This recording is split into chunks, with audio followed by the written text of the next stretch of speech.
এই পৃথিবীতে আল্লাহর নবী ছাড়া সৌন্দর্যের আর মডেল কেডা বলেন না কেন মিয়া?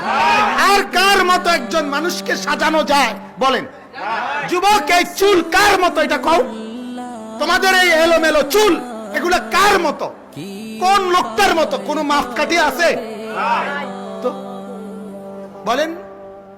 আমাদের মা বোনদের কালো বোরকা যারা পরে, ওনাদের বোরকা রাসূলুল্লাহ সাল্লাল্লাহু আলাইহি সাল্লামের নেককার স্ত্রী মহিলা সাহাবী ওনাদের মতো।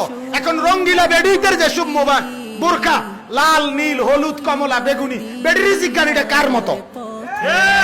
বলবে সিনেমার নর্তকীর মতো। নয়তো আর কি? নয়তো আর কি? ছেলের বিয়েতে মেয়ের বিয়েতে নাফরমানির উৎসব করেন, এটা কার মডেল? গায়ে হলুদ কোন নবীর সুন্নত? কথা বলেন। পুরা অনুষ্ঠান ভিডিও করা কার কোন নবীর সুন্নত? সমস্ত বেড়া বেড়ি একত্রে এক প্যান্ডেলের মধ্যে ভাত খাওয়া এটা কোন নবীর সুন্নত? কথা বলেন। বলেন মিয়া, ইনসাফ কোথায় আমাদের? কোথায় আমরা হারিয়ে গেলাম? ইসলাম আমরা ছেড়ে দিলাম, কোরআন আমরা ত্যাগ করে দিলাম, রাসূলকে আমরা বিদায় জানাইলাম, নবীর 23 বছরকে আমরা প্রত্যাখ্যান করলাম। ও নবী মুহাম্মদ, লাগবে না তোমার 23 বছর।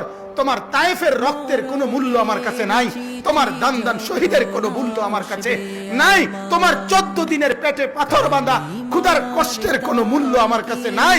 আমার কাছে বেঈমানের মডেল, টেলিভিশনের নর্তকীর মডেল, ওদেরটাই সুন্দর। এই না জীবন তোমাদের? বলেন নাই তো? নবী প্রিয় হলো কিভাবে আমাদের কাছে? কিভাবে প্রিয় হলো? ইনসাফ কোথায়? বিবেক কোথায়? ইনসাফ কোথায়? যে ঘরে আজ 15 বছর টেলিভিশন চলে, সে ঘরওয়ালারা কেমনে বলবে নবীকে ভালোবাসে?